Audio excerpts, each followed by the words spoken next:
There we go. Yeah, and Eric is facilitator today, our fearless leader. And we have a great topic set up. But I think we could probably start with announcements too. If you want to. I know CLEAN has one that I'm excited to share. So Katie and I just finalized this morning a call for proposals that we're going to be putting out for the 2023 Accelerating Climate Capacity Engagement and Leadership Summit, also known as the Excel Summit, which will kick off hopefully later this fall. So I'm going to send out a email to the network after this. Yeah, very excited. I'm going to send an email out to the CLEAN listserv after this with the form and a little bit of information about what all of that means.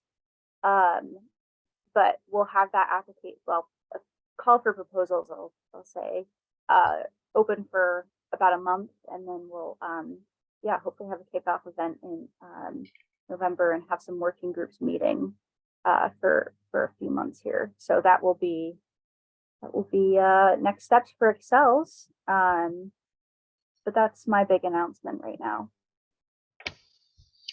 That is an important one for all of us. Yeah, hoping we get some engagement. So yeah.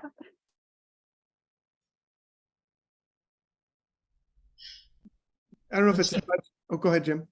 We're making sure we're creating space here for, oh, there we are. There's Lynn. There we're looking for Lynn. Frank and Melissa, making sure, you know, you all came in and we were kind of talking, and that can be rude if we're not creating space for the people as they join in.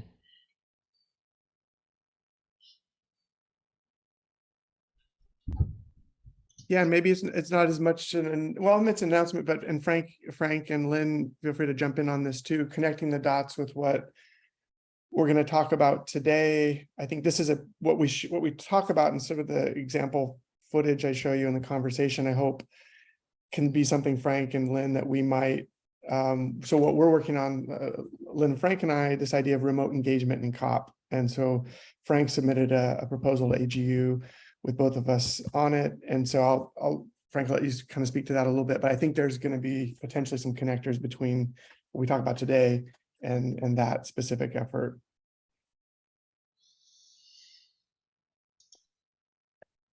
That's awesome.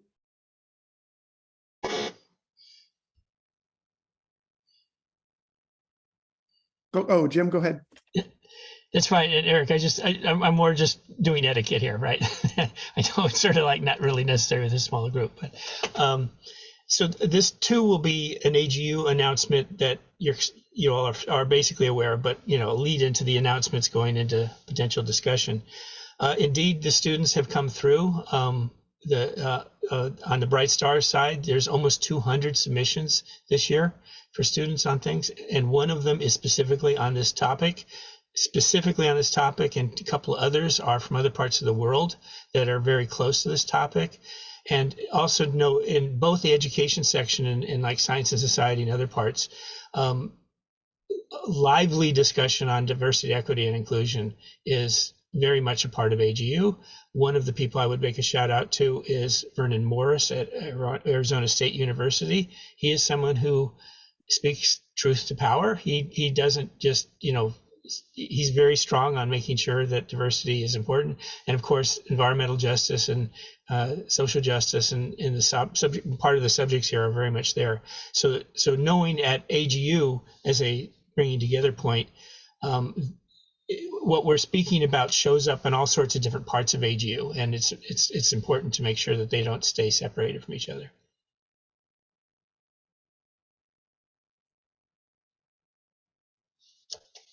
I'd be curious to know how folks are kicking off the school year, if anybody's got anything planned, or, one of the things that's emerging for me, I do a lot of work with teachers. So I'm involved in a couple, what we call PLCs, professional learning communities. So we're coming into our second year at Chabot Space and Science Center, and we've been centering that PLC work on sustainability and environment, climate. But it's kind of a nexus of because Chabot is known for space and astronomy, has outdoor education and environmental and climate work in its kind of wheelhouse, as well as engineering and tinkering. So been kind of framing the focus of the PLC on the convergence of those three areas.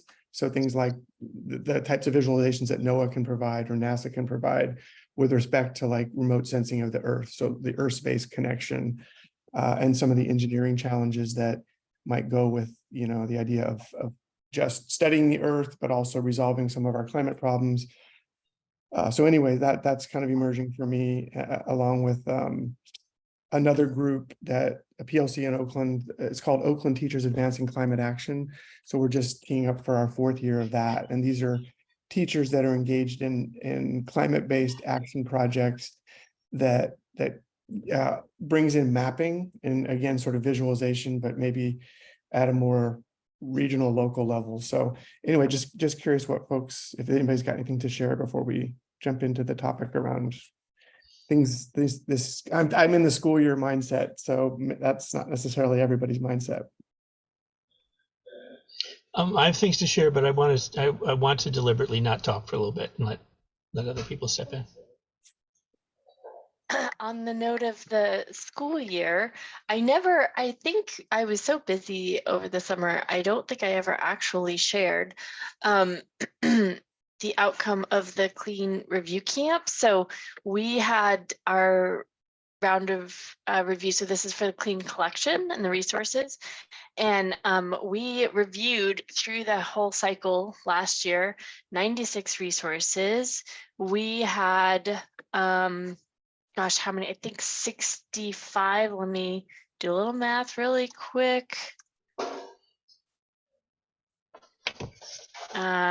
Let's see, 12 times 4 plus. Yeah, 65 go through the review camp. And this year we had 57 pass through the review camp that will be cataloged into the CLEAN collection. We're working on cataloging now, and we're hoping that those will get will be live for the school year. Not some schools start like now in August. So we're thinking like September is when we'll actually get those live in the collection. So I'm excited to have some new resources in CLEAN this year. And we are focusing, trying to focus more the last few years on things that address environmental justice. And we had a couple of Indigenous science resources and things like that. So I'm excited for this new group of resources that have a lot of good new focuses. So I'll let you all know when they're actually live, but I just wanted you to know that we had a really good crop this year. I mean, 57 resources actually passing through the review camp is pretty huge. So I was excited about that.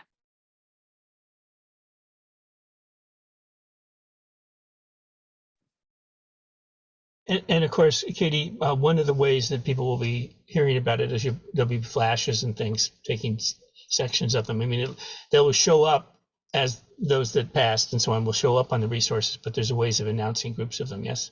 Yeah, we'll do that. I'll let y'all know when they're live, and you can search through the collection yourself. We probably can't highlight all 57 of them, but yeah, we'll do some, our educator newsletter, and we can mention it in the CLEAN, the network newsletter as well. And we highlight some of them on our front page, and we do it in social media and other places like that. So we will be highlighting the resources as much as we can and trying to market them in September.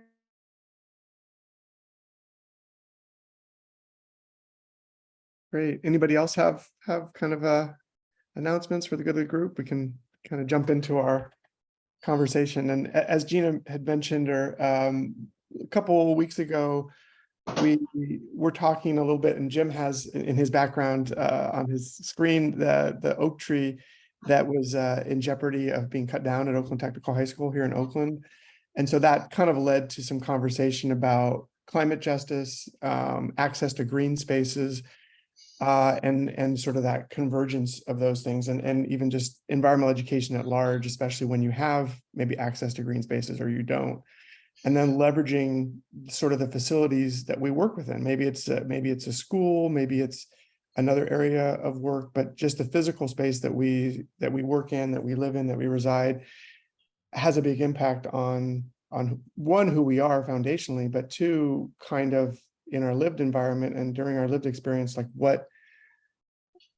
how we sort of walk through life and think about things. So what I thought I could do, but I wanted to frame it that way and just leave a little bit of a space for just sharing ideas around green space, access, climate justice, education, and then a couple other framing thoughts. One is, we hear a lot about communities, marginalized communities being in areas, for example, here in the Bay Area, proximate to Chevron, where oftentimes we have these really poor air quality situations because emissions, there's something that happens at the plant, right? And then you've got a community that's impacted, or a community that's located by an airport or by a freeway, highway, with semi trucks running, and the emissions that result from that, or areas where we don't have access to green spaces, food.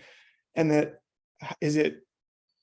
how do we think about that? Because we can think about it in a couple ways. One is, these communities, were they there first or were they there second, right? Is a situation, either way, there's an impact on a community, but I think the history is really important to unpack for each situation. In other words, like here in Oakland, the areas around the airport, that developed post-World War II. We had a large influx of folks, and East Oakland kind of got settled, but we already had an airport. So it's kind of big, but the community, because there was an open landscape, it was more affordable to develop. We had that take place. But in other cases, you might have a plant or something that's environmentally damaging, dangerous in some way, gets situated in a marginalized community. So you've kind of got a couple different scenarios that to set this sort of juxtaposition of a community with a challenging, environmental justice issue like air quality. So just kind of starting with that, and then at some point I'd like to show kind of, we saw some drone footage from Oakland Technical High School, which I'd like to show again, but we just took some drone footage of another high school that Jim uplifted a little bit in the conversation 2 or 3 weeks ago, Skyline High School, which is my alma mater. And just thought I'd show some small segments of those to the group, just to kind of stimulate the conversation a little bit, because it's kind of the tale of two high schools here in Oakland. But I'm going to stop there and just kind of hear some initial thoughts. So what I'd like to share maybe at this point, Eric, is, and with everybody, is this is coming from having worked with people and, on this subject for quite some time, and trying to figure out, where are things going well and where are things like, this is really unjust, this is not good. And how do you, well, let me see if I can go to this. Is a thing that I think is a very good idea is having different parts of the country, different cities, different states, be able to compare with each other what's going on. Okay, and maybe we can fold out why I think that's important. People can say whether they think it's important. But one of the factors in which ones you pick, like if you're going to work with people, you want to find a place where there are people who want to work on this project or do something similar, who are who believe it, right? You don't want to pick a place and no one's paying attention. One of the places that I'm having our students who starting out the year to get to know, first asking them, do they know this city personally? Do they have friends there? Do they have family there? Because they don't live that far away from it. And use that. And if they don't, what can we learn from satellites and pictures and everything like that? Because I'm saying, I think we want to include this city in our work in Washington, D.C. and Oakland and San Francisco and Piedmont and Watts in California. And that's the city of Baltimore. So I want a little question of anyone who is here who knows more up close what Baltimore is like. I've looked a little bit at Baltimore and I have some initial impressions. I've never been to Baltimore. I know a little bit about its general idea, but I've never really looked at trees until last week. And I have some impressions, but I would much more turn, is Baltimore a good city to juxtapose to other cities? And maybe what last thing I would just say is, if we're going to make progress on making things more just and more environmental and taking action on climate change, it's often a good idea to compare places and people and projects that are doing a great job to the ones that are maybe having a problem. Because if we're always just comparing ones that have problems all the time, after a while you think, well, that's just the way it is. if it's an inner city and it's not all white, they're going to get treated like crap, and there's nothing you can do about it. Well, there's some cities that maybe are not some just in some ways, and things are going poorly in some ways, but when it comes to, say, green space, that city's doing really good. So it doesn't have to be that way. But Lynn, if you're able to at some point come in, I want to just, if you could speak about Baltimore, if you don't mind. So we're bringing in some more cities into this. Is that okay, Eric? Sure. Well, I don't really feel comfortable speaking about all of Baltimore, but what I can say is tree canopy is an issue for a lot of neighborhoods here in Baltimore. There are a lot of neighborhood activists through the neighborhood associations, as well as some local environmental organizations that have been actively working to plant trees, and particularly in East Baltimore. Baltimore is a interesting city because the neighborhoods are so different by design, architecturally, building wise, but also landscape wise. So in East Baltimore, you have a issue where almost half of that portion of the city is basically cement. It's very little grass, very little tree canopy, and probably a large portion of low-income people live in East Baltimore, whereas in West Baltimore and kind of other parts of like upper Southwest and Northwest Baltimore, you have a lot more tree canopy, even in the lower income neighborhoods. And so it's definitely an issue that's of relevance. It's definitely something that many organizations here have been tackling for a while.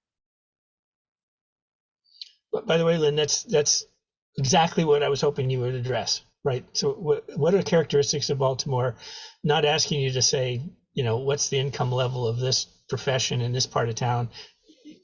I think tree canopy is one of the things, if maybe the thing, that is going to a central issue we could talk about. Frank, go ahead. Yeah, Jim, have you talked to, I think your question might be good posed to the other Frank. Yeah. I think he lives in a suburb of Baltimore. He might, but I think he's in Montgomery County, which is north of DC. But Okay. I don't know, right? And because he's allowed to have a personal life that we don't always know about. So I may be wrong. Yeah. Okay. But maybe just to the thing of what do you call it? Darn it! When actors get together in improv, right? You say and, you don't say but, right? So I'm going to say and to you. I think one of the things that is possible for students and educators, that at least we're setting out to do, is not just compare neighborhoods, not just compare schools, not just compare cities, but entire states. There are characteristics between states that are rather enlightening, that if the students start to get into that, they're getting into some massive power now. You're getting into this state pretends to be environmental and it's doing terrible, and this state's doing great. There's some leverage there to make a difference, right? Well, I think we can compare the state of California and characteristics in general or things to the state of Maryland. There is distinct differences that stand out. Places where it's the same problem, same situation, or the same greatness, and there's things that, man, Maryland's doing something different than California's doing. So is that an answer of? So Frank's in Maryland. I know he's not in Delaware or New Jersey.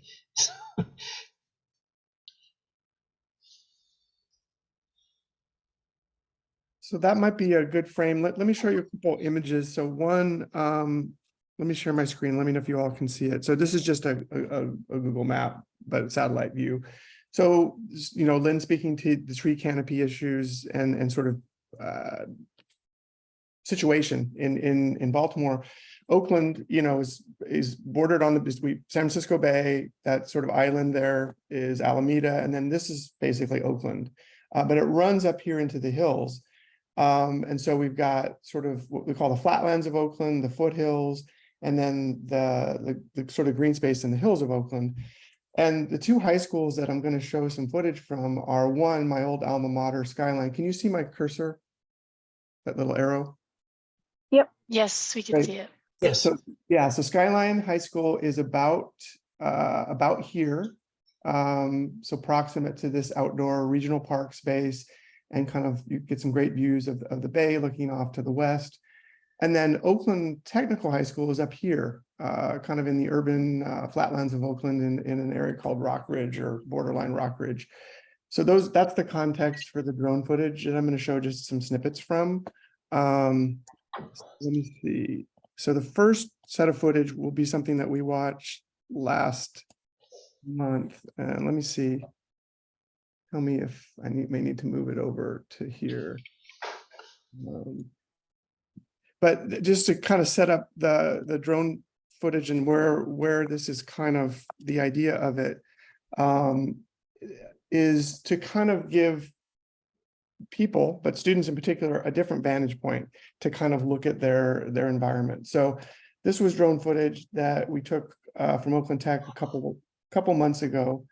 And so as it's spinning, just, for those that weren't on the call, any noticings or wonderings about what you're seeing about the campus itself? If you don't mind, Eric, I'm going to give a preview of look at the campus and then look what's right below the campus. So you see Oakland Tech's football field. You can't quite see it, all of it, but something to notice also is what's below, what's on the bottom of the screen right now too. And that's this hedge line Jim's referring Yeah, to. I don't want to detract from what you wanted to highlight, Eric. I want another thing to notice. I more want folks to sort of, what do you notice and wonder about the campus?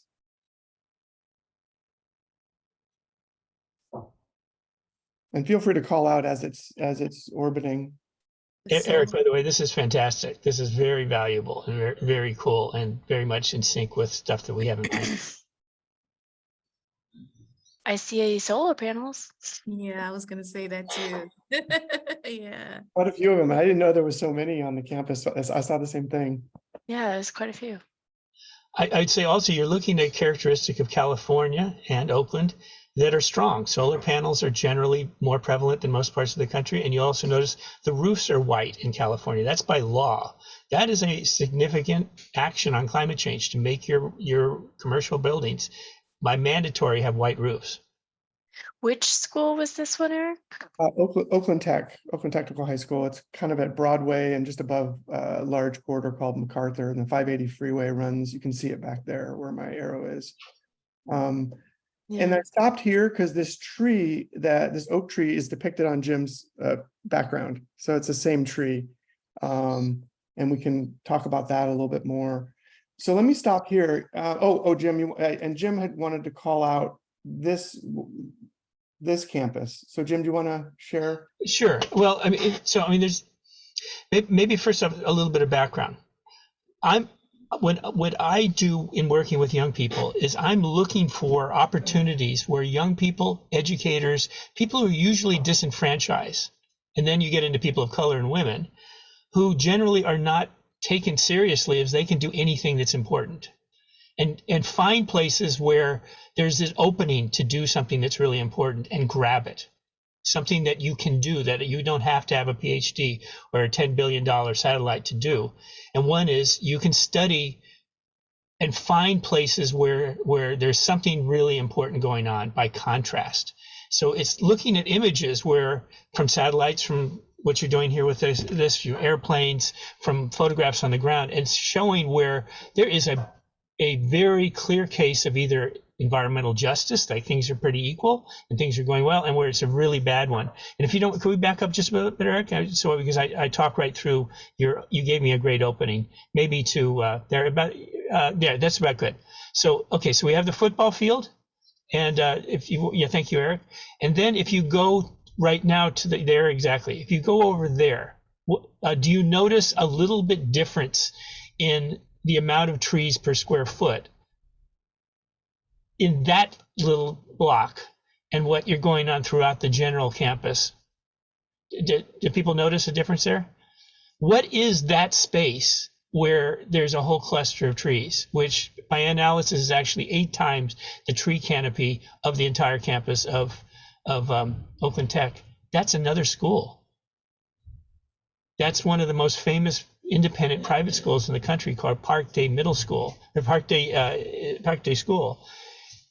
It is a school right next door with the same soil, the same wind, the same sun, the same air pollution, and yet somehow they have 8 times the amount of tree canopy as what the public schools provide or allow or prioritize.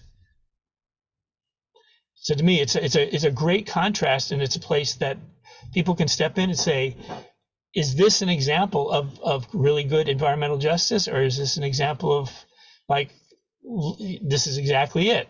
We as part of climate change, trees help to fight climate change. That we're helping to preserve other species, and there are some parts of the population that get hardly anything and get it. What they get is asthma. What they get is heat island effect, and other places get the beauty and the coolness of trees and all the benefits of trees. Is that something we can do something about? So in a similar vein, here's the footage from Skyline that we just took this last weekend. And again, same thing. What do you notice and wonder about this school site? And this is where I graduated from back in the day. Again, Eric, fantastic. This is really valuable footage. Eric, can I jump in here for just a second? Yeah, please do. And please feel free to jump in, anyone, as things are rolling here. Okay. I'm wondering, in terms of Oakland Tech, what was that landscape like before Oakland was there? Was it oak savanna? Was it grassland? Was it a denser forest? What was it? The name says a lot, Frank. Of course, it isn't uniformly green on the flatlands, but Oakland was Oakland. It was loaded with oaks, and loaded with specifically California live oaks, and some others. Giant trees all over the place in downtown in areas like this. Again, not as rich as we're seeing up here now in the upper lands of Oakland, but it was not, for instance, like San Francisco, which is largely sand dunes naturally. So I guess what I'm asking is, was it savanna or was it oak forest?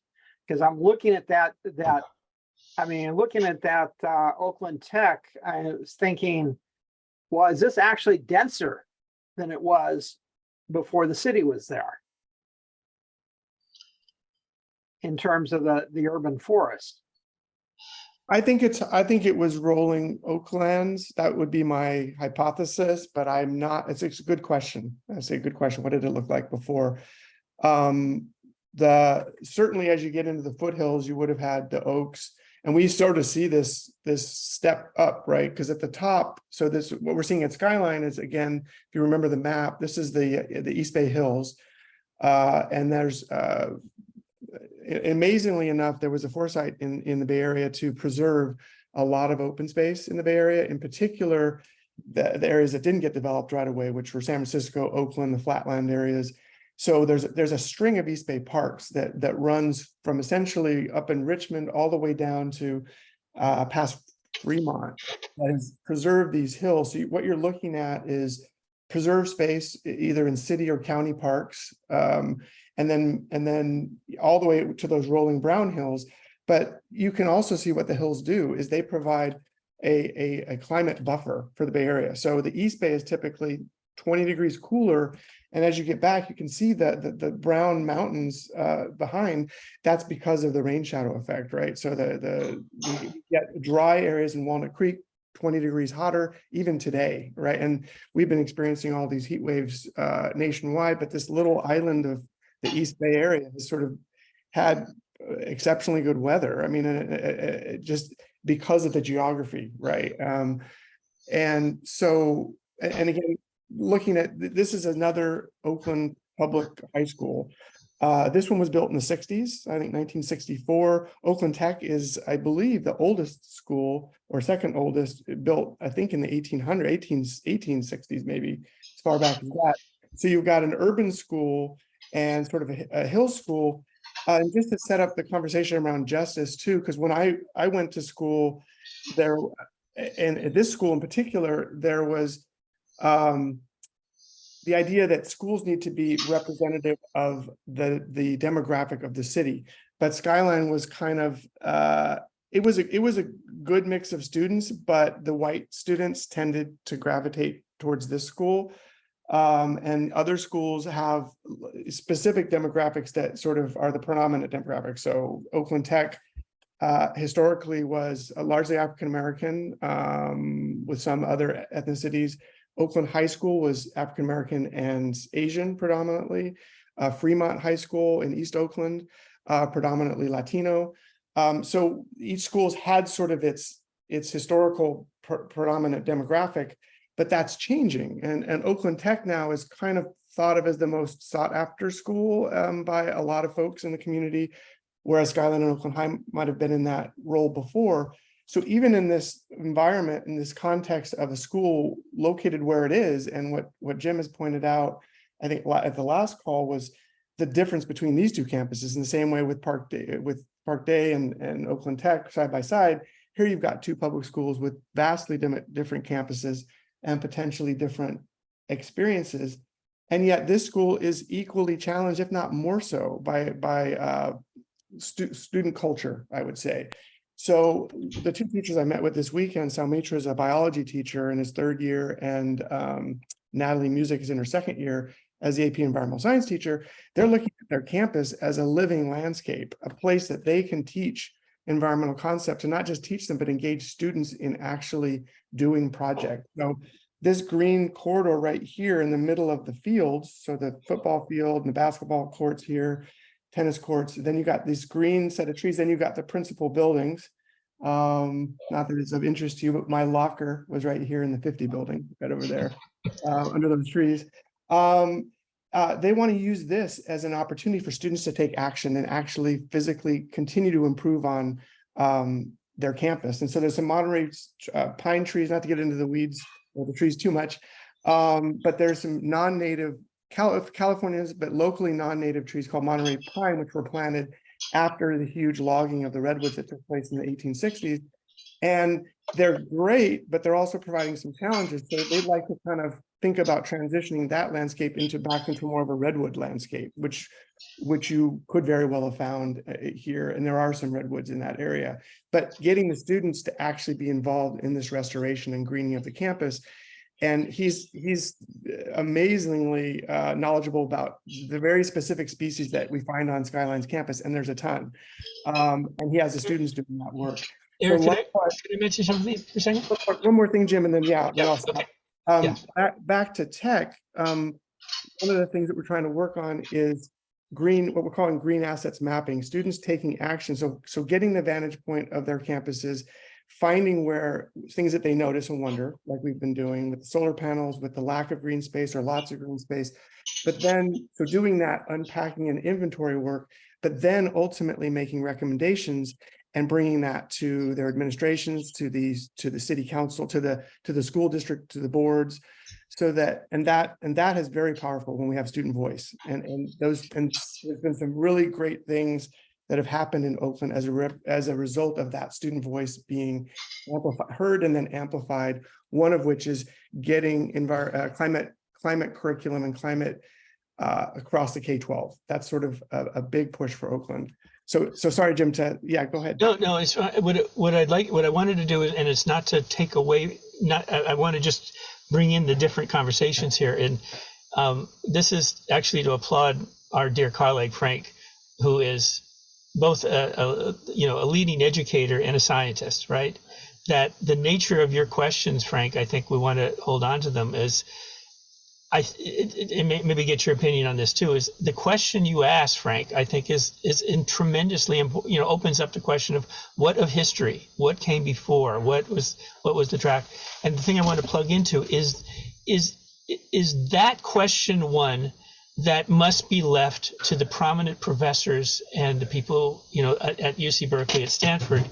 Is that something that the students, the people of color, the women, everybody can get into that and look at that and do that? In other words, is this a topic that is inclusive to bring everybody in? And we know how important history is. I mean, the question of like Oakland's history around trees is a very rich, interesting history. It's not a well, there was a lot and then it got a little. or, you know, I don't want to give it away because it's really fascinating. We know that history and science can be misused or misinterpreted in a way that divides us all up and makes it like, oh, the white people need to go over there in our little area and the black people know, and we have to like throw rocks at each other, which I think is incredibly destructive and doesn't work, right? That's not what science is about if we do it right. If we get into it, it's like, I mean, right now, what do we have in history? What do we have around history is, oh, slavery wasn't such a bad thing, you know? Yeah, so people were treated worse than farm animals, and people could be killed and raped and everything. But they learned to be blacksmiths, like they didn't already have skills when they were, you know, taken away from Africa, right? I mean, you know, all this stuff of like, you know, that's not something us white people need to cheer, right? Forget that. That's not me. That's not you. That's not, you know, it's not the white people here in this room. And I mean, the thing of getting into history and do it together, you know, to look for the commonalities and looking at the history and how this relates to climate change. What I say is, I would say that this only shows the richness of a subject that can inclusive to bring the young people in. Right? It is not. This is better left to the professors and to the you know, the already established historians.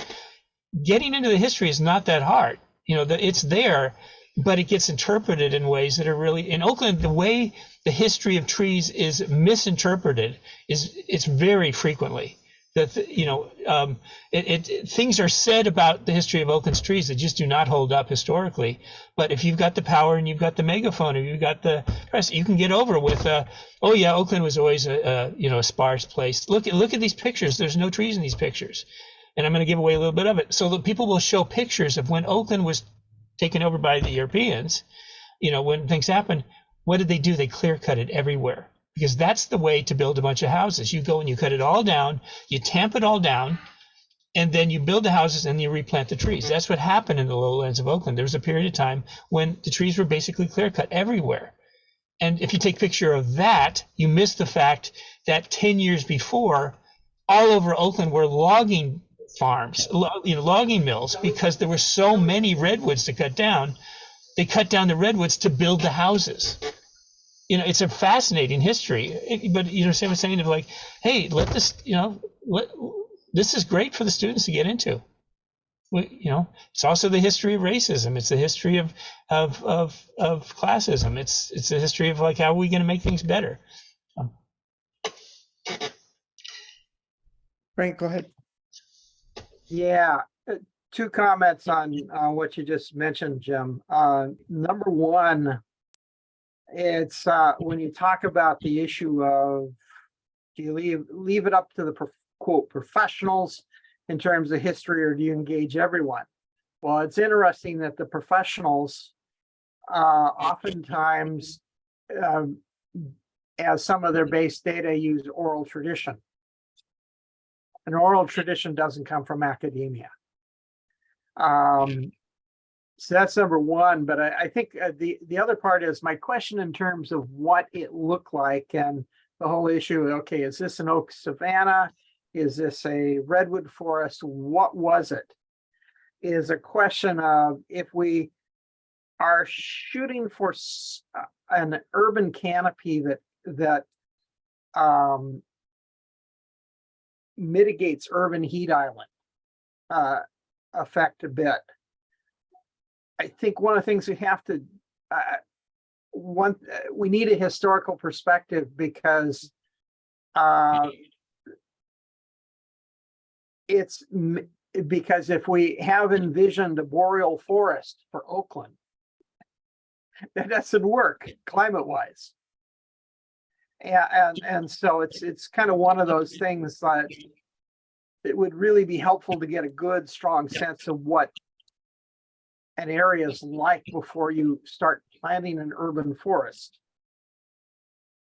And what I could say, maybe I'd say that is, this is indeed something we want to make sure Frank Leopold and NOAA come into, because NOAA, among the federal agencies, is I think very respectful about indigenous knowledge.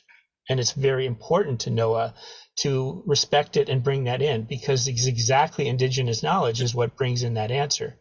And fortunately, again, please, I don't think either Eric or I are trying to say like Oakland is the thing to pay attention to. Baltimore, Boulder, Colorado, these all places that could get into it. But Oakland and the Bay Area happens to be one of the places that is very strong on indigenous knowledge having recorded. Like Ishi, the last of his tribe, you get a lot of weird colonialism right into it, but there was a lot of work to pay attention to interviewing and getting indigenous knowledge. There's I'm sorry, I'm not in this frame of mind, I'm not saying all the names there, but some of the most famous books on anthropology and history of native indigenous people is all around Oakland. I mean, it's University of California, Berkeley, which did a lot of those studies. So it's a particularly strong area. Again, Frank, what I'm doing is applaud. You're right on it on asking all these, or bringing up these topics, which to me is reinforcing this is a good one.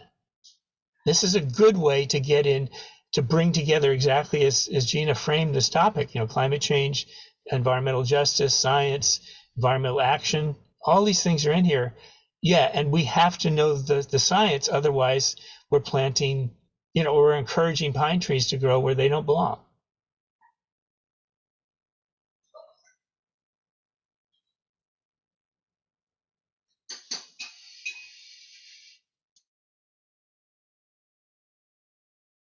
I sure don't know what Baltimore's history is. There's no way historically it is concrete. I think that's one thing we can rule out. It was not the geology was not the geology of concrete. Well, and maybe to kind of connect the dots now to what I mentioned earlier with the project that Frank is driving, the idea of remote access to COP, right? So we've talked about in past calls about the idea that COP happens once a year for a few weeks. It's very intensive. And we know that folks are working, across the year on things, but, the idea of opening up so that's, and we also hear the knocks about, well, everyone's flying somewhere around, halfway around the globe, all of these things. So, and the opportunity now with remote teleconferencing and with COVID, opening up this space, the idea is, can we really, I guess in some ways, democratize and sort of make the COP conference more accessible and get the delegates, that effort to really be listening to the larger community in ways. So the one example that Frank has been uplifting is the idea of museums as convening hubs for this exact purpose, that we can. So I think telling these stories regionally is very powerful, and we don't have to go to COP to tell that story, right? We can send the story, and historically that's probably what we would do, but now we can remote in and actually actively tell the story if there's a platform and a medium to do that. And we can convene as communities of practice across the world to kind of organize ourselves to create the best stories and share the best case studies. Like, for example, I can envision talking about Oakland in this context of like, you've got all these high schools, they're very different from one another. We've got a very interesting history with respect to demographics, with respect to our climate story, with respect to what Jim mentioned about the logging, and then we have this urban school district, which is often very challenged. But to me, those campuses, the two campuses we looked at, are beautiful campuses, and knowing those two campuses, probably the best of all of the high schools in Oakland, there's a tremendous opportunity to do good work, and good work is happening, and it can be driven in the same way that we're trying to democratize and open up the COP process to the world. Student voice. We talk a lot about student voice and students, not just as learners, but as teachers and doers and agents of change. So that's kind of pivoting the storyline and narrative of education in this way, I think can be extremely powerful. Students as leaders, students as drivers. Just one last anecdotal thing that I'll share about Oakland Tech. There's a student, his name is Ahmed Mohammed, and he's in his third year at Stanford as an engineering student. In his junior or senior year at Oakland Tech, he started a group, and I'd invite you to look it up. It's called Kits Cubed, and in a nutshell, it was creating kits that students could across the district could check out and do science at home because they didn't have access to science. This is a student of color starting an entire science education initiative at the district that's now actually has a national presence. So these kits are available across the country.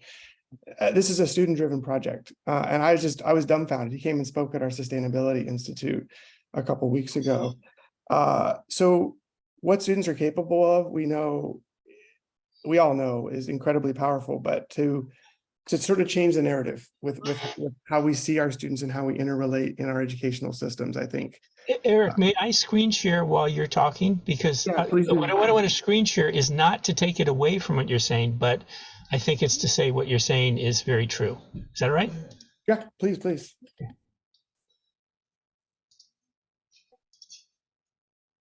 Is a white box come up? Yeah. People? Okay. So that's in Bright Stars this year, and you'll see the topic. I'll let that speak for itself, and you'll see that there's students on both coasts working together. You're seeing middle school students, high school students, Stanford students, University of California students, all working together on this subject. This basically, it's also saying, I mean, one thing I can get into is if you don't mind for a second, about this thing of having space and beacon power. Frank Neopold spoke last week about challenges with getting the climate literacy guide to more recognize more recognize climate action, because there's resistance in the federal government. If I'm paraphrasing, and Frank can correct me on this, he always does, and I appreciate it, that it's said by the federal government, well, we don't have a mandate from Congress to do this. We don't have the money for it. We're not being told to do it. Well, what the students are doing is using NOAA, NASA, Department of Environment, and other satellite bases, and they don't need NASA and NOAA money. They're using the satellites that are already up there, billion-dollar satellites, for this work. And it can be the federal government can come along and join us and do it, but we don't need Congress doesn't need to approve this. We're just using their images to do environmental justice, climate education, climate action work. Isn't that the kind of thing that inspires people to say, look, these are young Black kids, these are young Black, brown women, these are Asian kids, and they're doing stuff that no one else is doing, and they're working with the gray-haired people like you and me, Frank. It's not. They're saying, get out of the way, white old men. They're saying, let's work together. Let's use your knowledge and your influence and work together and be, it's very happy. It is not angry, it's being angry when appropriate, but it's not angry at you, Frank, right? So is that, and here, by the way, just so you all feel included, here is the adult version, so to speak, in the other part. And if you look in there, I took the liberty, because we credit people who are doing work, and there's Lynn, and you will see Eric in this too. So Lynn is the third one in the name, and Eric is the fifth one in the name. So that's part of the way AGU works, is you credit people who are doing work in this. Even if they don't do anything on this project, you're crediting them, you're saying that, but you're also opening the door to say, Eric and Lynn, you have a presentation at AGU, which is making space for your work. Okay. Thank you, Eric, for letting me, but I meant to say, okay, you wanted this, you got it. I think I think it's great. I'm glad it's kind of timely with the AGU proposals kind of being due. So it's great to be sharing kind of some of the things that we're collectively working on. And then just to kind of, Karen, to your call out about archival and historic records, having been in the public library system for about 10 years prior to my science education work, yeah, there's definitely a great set of resources that Oakland has that's got a lot of these photos, or drawings or paintings in some cases, right? The Oakland History Room or the Oakland Museum has a history wing and a natural history wing, which has a lot of paintings that were made that depict what the East Bay Hills looked like prior to logging and things like that. So thanks for that idea of, and I think that's the power of when we tell story and create presentations, it's kind of in the same way that we use proxy data for climate, right? We have very specific weather data for a very short period of time in human history, but we have proxy data in tree rings, in ice cores, in mud cores.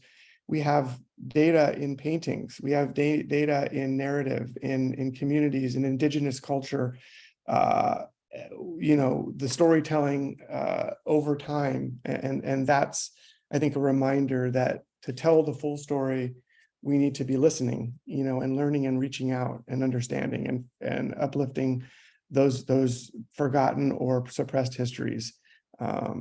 So anyway, thanks everyone for sharing. I appreciate and the connectors to AGU, and I think we're excited about COP this year. So I know we'll revisit that in future weeks, Gina. And by the way, just for Gina and Katie in particular, remember the students you saw on that list, those are your students. Why do I mean that? They have been studying clean resources since they were in elementary school.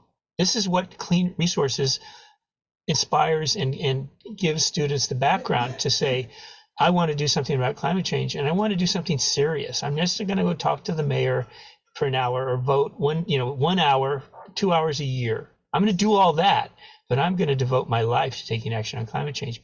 And where did I learn this from? I learned it from CLEAN. That's awesome. I always love to hear that. And that's why I'm trying to put more resources in the collection that address some of these things. Jim, bring it back to the beginning of the call. Well, any last thoughts for the good of the group? Melissa, anything I know I haven't heard a lot, if you wanted to share anything or anything you're working on, any connectors?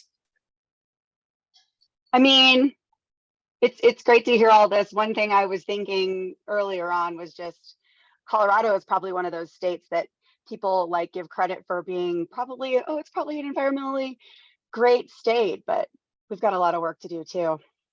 We have some of the worst air quality in the summer.